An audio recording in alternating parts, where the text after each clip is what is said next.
Hello students, welcome to my history channel history hub. आज हम पढ़ने जा रहे हैं सल्तनत काल की मुद्रा प्रणाली।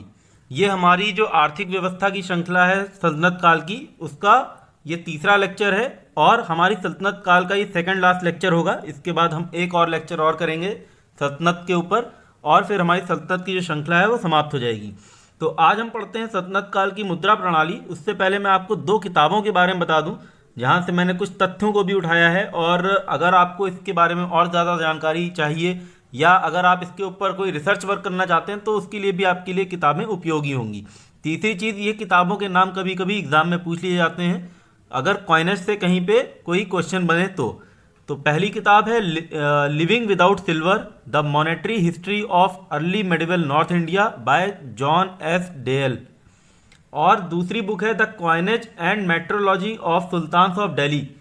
ये लिखी है नेल्सन राइट ने, और नेल्सन राइट का काफ़ी ज़्यादा योगदान रहा है इस मुद्रा प्रणाली को समझाने के लिए, और इन्होंने काफ़ी इसके ऊपर रिसर्च वर्क किए हैं। और ख़ास करके जो दिल्ली सल्तनत की जो मुद्रा प्रणाली है उसके ऊपर नेल्सन राइट और जॉन एस डेयल, और इसके साथ एक नाम हमको और मिलता है एडवर्ड थॉमस का। उन्होंने भी एक किताब लिखी है coins and catalogue in the Indian museum. तो ये तीन चार किताबें हैं जो काफ़ी महत्वपूर्ण हैं। तो चलिए शुरू करते हैं हम अपना आज का लेक्चर, सल्तनत काल की मुद्रा प्रणाली। सुल्तानों की लगान नीतियों के माध्यम से जो मुद्रा तंत्र स्थापित हुआ उससे छोटे गांव और छोटे छोटे किसान का भी बाजार से संबंध स्थापित हो गया। जैसा हमने देखा था अपने पिछले लेक्चर में भी कि किस तरह से जो उनकी नीतियां हैं, जो हमने राजस्व भू राजस्व व्यवस्था देखी कि किस तरह से लगान जो है वो नकद में भी अदा किया जाता था और अनाज के रूप में भी। तो इस तरह से छोटे छोटे किसान थे उनको भी जब नकद के रूप में लगान देना है, और बाजार जो व्यवस्था जैसे अलाउद्दीन खिलजी के समय में बन गई थी, जो नीतियाँ बनी थी उसकी वजह से जो बाजार व्यवस्था स्थापित हुई वहाँ पे भी नकदी लेन देन काफ़ी बढ़ा, जिसकी वजह से मुद्रा को काफ़ी प्रचलन हुआ। तो इस तरह से जो वाणिज्यिक गतिविधियाँ थीं इन्होंने सिक्के ढालने को प्रेरित किया है। तो ये जो प्रेरणा मिलती है सिक्के ढालने की वो कहाँ से आती है? वाणिज्यिक गतिविधियों से। मतलब जो ट्रेड एंड कॉमर्स हो रहा है उसकी वजह से सिक्कों को ढालने की ज़रूरत ज़्यादा महसूस हुई और सिक्के ज़्यादा प्रचलित किए गए। सल्तनत काल की मुद्रा प्रणाली में बहुत से परिवर्तन आते रहे, इसलिए इसका अध्ययन जो है वो मुगल मुद्रा प्रणाली से थोड़ा सा परेशानी भरा हो सकता है, क्योंकि इसमें काफ़ी अलग अलग राजवंशों ने राज्य किया है और सभी ने अपने कुछ ना कुछ परिवर्तन लाए हैं। तो इस तरह से इसकी जो मुद्रा प्रणाली है वो थोड़ी सी अलग भी है मुगलों से, और थोड़ा सा मतलब इसको पढ़ने में थोड़ा सी तकलीफ हो सकती है क्योंकि काफ़ी वेरिएशंस है, काफ़ी उतार चढ़ाव हैं। सबसे पहले हम शुरू करते हैं अपने गुलाम वंश की मुद्राओं से। तो जब हमने तराई का दूसरा युद्ध देखा था तो बताया था आपको कि तराई के युद्ध के बाद किस तरह से मोहम्मद गौरी ने किस किस तरह के सिक्के चलाए थे, और जब तराई का दूसरा युद्ध हो गया उसके बाद बैल और घुड़सवार के जो सिक्के थे वो तो चलते रहे, बस उसमें राजपूत शूरवीरों की जगह उनका नाम हटा दिया गया, उनकी आकृति को हटा दिया गया, और उसकी जगह मोहम्मद गौरी के अगर हम सिक्के देखें तो मोहम्मद गौरी के सिक्कों पे पूर्व भाग में हम लक्ष्मी का अंकन पाते हैं और पृष्ठ भाग पे देवनागरी लिपि में लिखा हुआ है श्री मोहम्मद बिन सैब। श्री मोहम्मद बिन साम जो है ये अंकित है देवनागरी लिपि में। तो यहाँ से एक प्रश्न भी बनता है। अब मैं आपको बताता चलूँगा कहाँ कहाँ से कैसे कैसे प्रश्न बनते रहते हैं एग्जाम में। अगर हम सिक्कों के बारे में या मुद्रा प्रणाली के बारे में पढ़ें तो किस तरह से प्रश्न जो है वो आयोग बना देता है ऑब्जेक्टिव, वो भी मैं आपको बताता चलूँगा। इसमें ज़्यादा कॉन्सेप्चुअल लर्निंग नहीं है, फैक्चुअल बेस्ड आज की क्लास ज़्यादा होगी। तो आप एक कॉपी पेन रखें साथ में, फैक्ट्स को नोट डाउन करते रहें, क्योंकि ये फैक्ट्स पूछे जाते हैं, वन लाइनर कभी कभी बन जाते हैं क्वेश्चन यहाँ से। तो यहाँ से भी क्वेश्चन एक बन जाएगा कि मोहम्मद गौरी के सिक्कों पे लक्ष्मी का अंकन पाया जाता है, सत्य असत्य ऐसे कथन इस तरह से पूछे जा सकते हैं। तो लक्ष्मी का अंकन पाया जाता है और पृष्ठ भाग पे देवनागरी लिपि में लिखा हुआ है। तो ये एक महत्वपूर्ण तथ्य है, यहाँ से हमको याद रखना है। ये जो लिपि है वो देवनागरी लिपि है, इसमें लिखा है मोहम्मद बिन साम, और कुतुबुद्दीन के समय तक इन सिक्कों का प्रचलन चलता रहा और इन सिक्कों को दहलीवाल कहते हैं। तो यहाँ से एक और प्रश्न बन गया, दहलीवाल सिक्के जो है किसके समय में थे? वो मोहम्मद गौरी, और इसके पहले जो भी सिक्के चल रहे थे वो दहलीवाल के ही नाम से थे। मशहूर जो राजपूत शासकों ने, चौहान वंश या तोमर वंश ने भी चलाए थे, जो कि जिनमें बैल और घुड़सवार का अंकन है।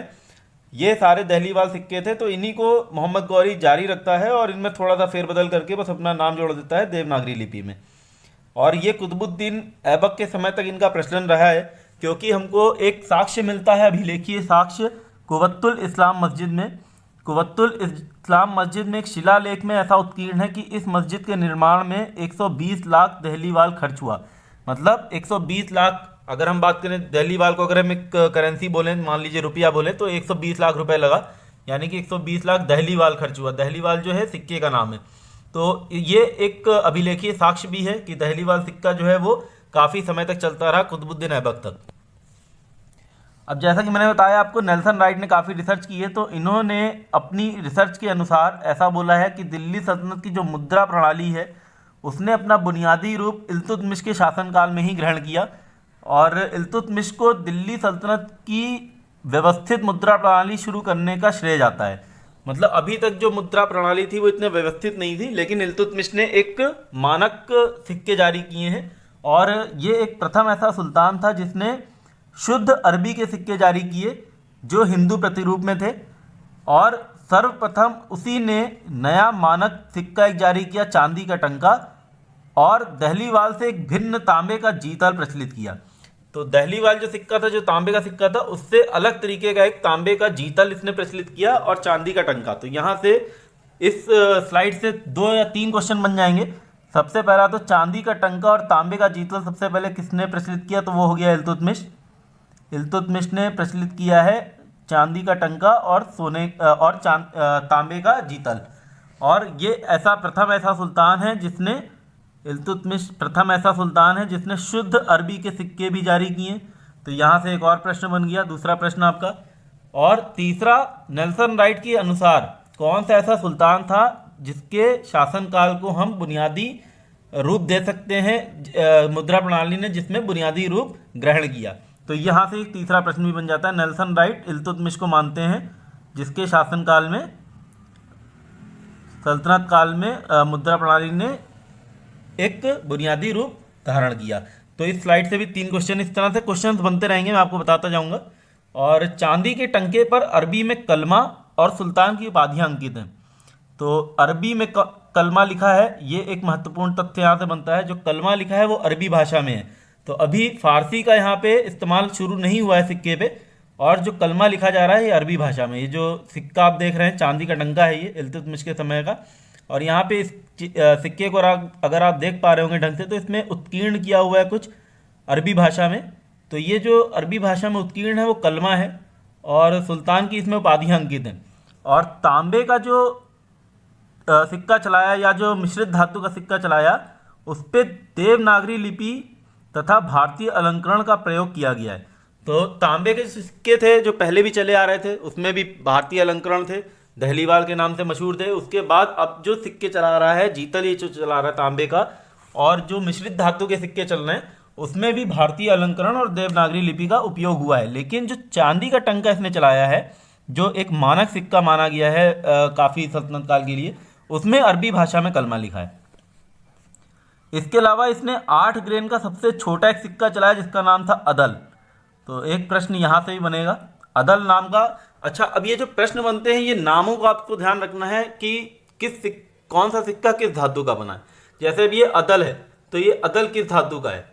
और ये जो चांदी का टंका और तांबे का जीतल, कभी कभी घुमा के प्रश्न पूछ लेगा आपसे कि तांबे का टंका और चांदी का जीतल, तो ये कंफ्यूज नहीं होना है। जो टंका है वो चांदी का है और जो जीतल है वो तांबे का है। और ये अदल है, ये चांदी का सिक्का है, 8 ग्रेन का, बहुत छोटा सिक्का इसने चलवाया था। और इल्तुतमिश ही प्रथम ऐसा सुल्तान है जिसने सिक्कों पर टकसाल का नाम अंकित करवाया। और ये परंपरा यहीं से प्रारंभ हो जाती है, जो कि आगे चल के लोधियों के काल तक चलती रहेगी और सिक्कों पे टकसाल का नाम अंकित होता रहेगा। तो इसका श्रेय जाता है टकसाल पे नाम अंकित कराने का। एक और आपका एक प्रश्न बन जाता है यहाँ से, ऑब्जेक्टिव 1 लाइनर। इल्तुतमिश के तांबे के सिक्कों पर हजरत दिल्ली अंकित है। और इल्तुतमिश के बाद जब रजिया सुल्तान बनती है सुल्तान, तो उसने लखनौती में, लखनौती कहाँ है, बंगाल में, वहाँ पे एक टकसाल गृह खोला है। तो इसका जो श्रेय है वो रजिया को जाता है। तो टकसाल गृह खोलती है रजिया लखनौती में। इसके साथ ही जो शमसी वंश है उसका अंत होता है, और फिर बलबन ने जब प्रथा शुरू करी अपने मुद्रा प्रणाली में, जब विकास किया, तो बलबन को सोने का टंका चलाने का श्रेय जाता है। तो यहाँ से हमको ये चीज़ याद रखनी है, एक हमारा चांदी का टंका हो गया इल्तुतमिश का, लेकिन सोने का जो टंका है वो बलबन ने चलाया है। तो यहाँ से एक और प्रश्न बन गया कि सल्तनत काल में सोने का टंका किस सुल्तान ने चलाया था, तो वो बलबन ने चलाया था, और उस पर हजरत दिल्ली उत्कीर्ण करवाया हुआ है। उसने वृषभ घुड़सवार आकृति वाले सिक्के बंद करा दिए। ये एक बहुत ही इम्पोर्टेंट फैक्ट है। वृषभ घुड़सवार वाले सिक्के मतलब जो बैल घुड़सवार के जो सिक्के चले आ रहे थे दहलीवाल, और उससे पहले जो हमने देखे चौहान वंश के, तो ये जो सिक्के थे आकृति वाले सिक्के वो इसने बंद करवा दिए। तो इसका श्रेय जाता है बलबन को। बलबन ने ये सिक्के बंद करवा दिए हैं। तो यहाँ से एक प्रश्न बन जाएगा, किसने बैल और घुड़सवार आकृति वाले सिक्के किस सुल्तान ने बंद करवा दिए। तो यहाँ से एक और प्रश्न बनता है, बलबन का नाम आता है इसमें। और उसके जो मिश्रित धातु के सिक्के थे उनके पृष्ठभाग पर घेरे के भीतर अरबी में उसका नाम बलबन लिखा हुआ है, और घेरे के बाहर नागरी लिपि में सुल्तान गियासुद्दीन लिखा हुआ है। मतलब अगर इस तरह कोई सिक्का है तो एक घेरा बना हुआ है, घेरे के अंदर यहाँ पे इसके अंदर बलबन लिखा हुआ है अरबी भाषा में, और इस घेरे के बाहर उसका नाम गियासुद्दीन लिखा हुआ है यहाँ पे ऐसे।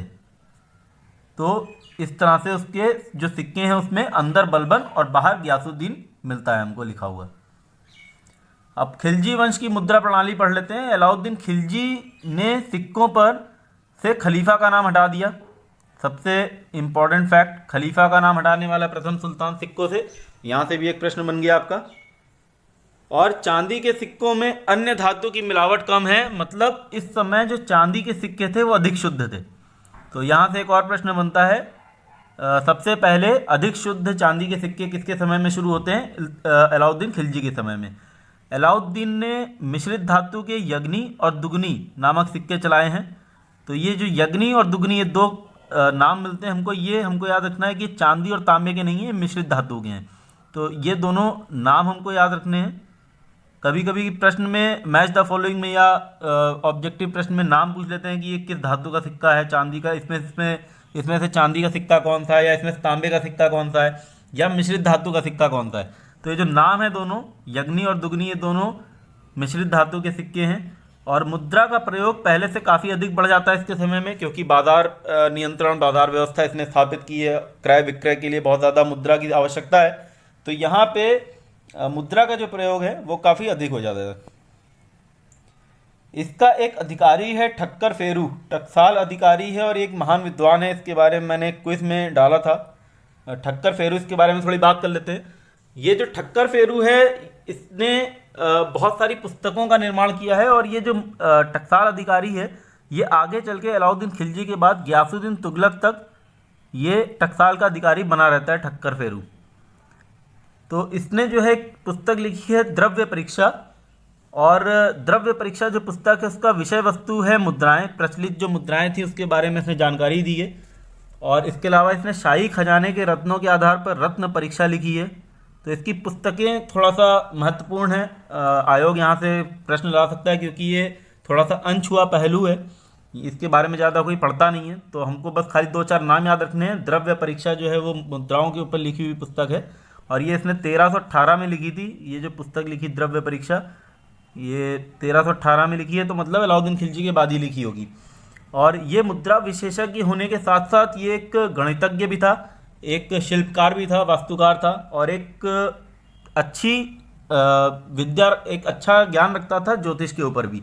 और इसने गणित सार कौमुदी नाम की एक किताब लिखी है जो कि गणित के ऊपर आधारित है, और वास्तुकार नाम की एक पुस्तक लिखी है। इस वास्तुकार का जो विषय वस्तु है वो है शिल्प, यानी कि आर्किटेक्चर।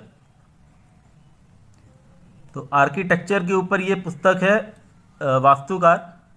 और ये जो पुस्तक थी वास्तुकार, इसके बारे में थोड़ा सा बताता हूँ। 1315 में लिखी हुई पुस्तक है, और इसने ये जो पुस्तक लिखी है ये मध्यकालीन जैन मंदिरों के शिल्पियों के लिए एक तरह से मार्गदर्शक साबित होती है। तो जितने भी जैन मंदिर बने हैं, और यहाँ तक कि जितने हिंदू मंदिर बनाने वाले थे उस समय, जो भी ऐसे हिंदू मंदिर बनाते थे, और जो शब्दावलियाँ जो इस्तेमाल होती थी उसमें इसका उन शब्दावलियों का, उन परिभाषा का इस पुस्तक में उल्लेख है वास्तुकार। इसके अलावा इसने प्रसाद मंडन लिखी है जो कि वास्तुशिल्प के ऊपर है। तो ये 3-4 पुस्तकें हैं। द्रव्य परीक्षा, रत्न परीक्षा। रत्न परीक्षा तो समझ में आता है, रत्नों के ऊपर है। द्रव्य परीक्षा थोड़ा सा कन्फ्यूजन है, और ये मैं बताता हूँ कि ये मुद्राओं के ऊपर है, तो इसमें कंफ्यूज नहीं होना है। वास्तुकार नाम से ही पता चल रहा है कि कुछ ना कुछ आर्किटेक्चर से रिलेटेड है। प्रसाद मंडन, अब मंडन आ गया तो ये भी कहीं ना कहीं शिल्प से रिलेटेड है, तो इतना समझ में आ जाएगा। गणित सार कौमुदी, ये सब ठक्कर फेरू की लिखी हुई हैं। अब बात करते हैं तुगलकों के सिक्के की। सोने के सिक्कों का वजन बढ़ के 170.1 ग्रेन हो गया। अच्छा, ये जो चांदी का टंका था, मैंने बताया नहीं आपको, भूल गया था। चांदी के टंके जो चालू किए थे उनका वजन 175 ग्रेन लगभग हुआ करता था।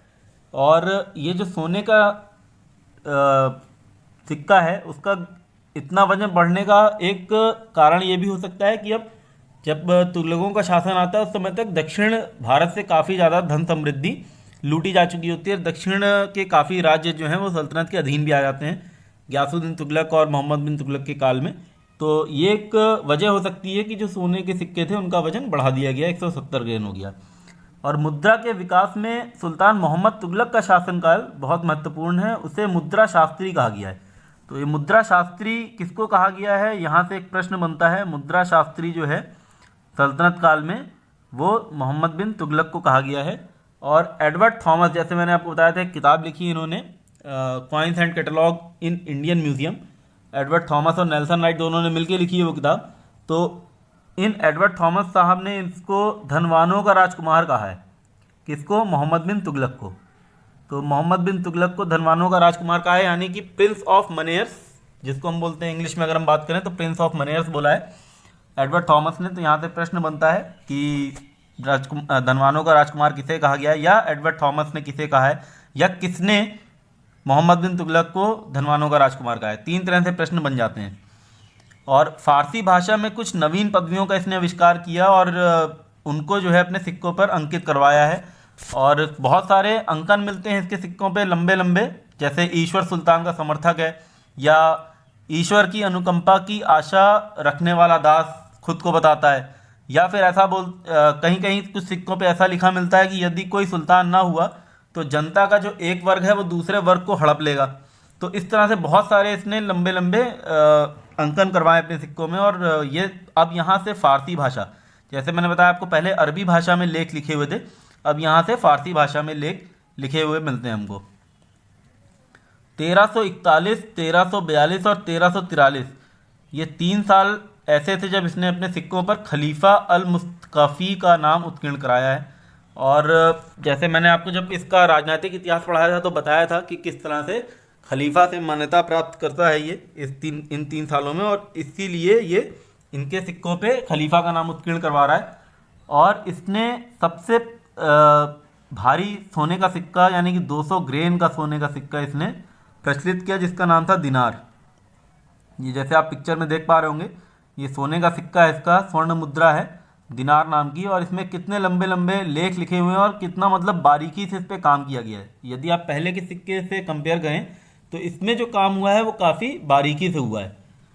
इसके अलावा इसने 141.5 ग्रेन का चांदी का अदली नाम सिक्का जारी किया। तो अब ये ध्यान रखना, जो दिनार था ये दिनार सोने का सिक्का है और अदली जो है वो चांदी का सिक्का है, और इसका वजन काफ़ी कम है, 141.5। मतलब पहले 175 ग्रेन का जो सिक्का हुआ करता था चांदी का टंका जो था उससे इसने काफ़ी कम किया है। और इसका उद्देश्य यही था कि पहले से चलता हुआ 175 ग्रेन का जो चांदी का टंका है उसको प्रचलन से हटाया जाए, क्योंकि उस समय विश्व काफ़ी आर्थिक मंदी से गुजर रहा था और चांदी की काफ़ी कमी हो गई थी। इस सदी में करीबन 1325-26 के बाद चांदी की काफ़ी कमी हो जाती है।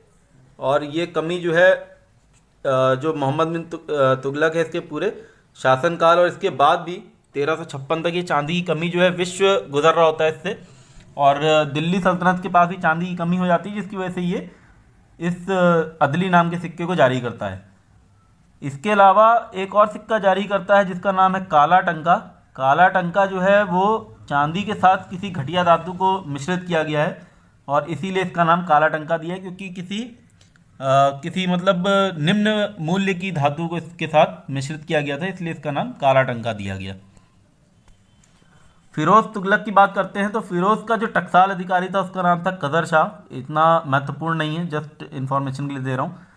आफीफ के अनुसार फिरोज ने चांदी के छोटे सिक्के प्रचलित किए जिन्हें कनी कहा गया है। ये आपके लिए महत्वपूर्ण है, यहाँ से प्रश्न बनता है कनी किस तरह के सिक्के थे। तो ये चांदी के सिक्के हैं और ये किसने जारी किए, ये किए फिरोज शाह तुगलक ने, और ये सिल्वर कॉइन है।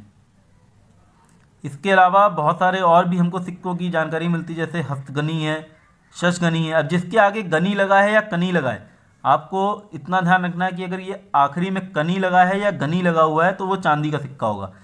एक बार ये प्रश्न बन चुका है, यहाँ से क्वेश्चन आया था, शशगनी 3-4 नाम दे दिए, इसमें से कौन सा चांदी का सिक्का है, तो उसमें शशगनी डाल दिया, अदली डाल दिया या दिनार डाल दिया।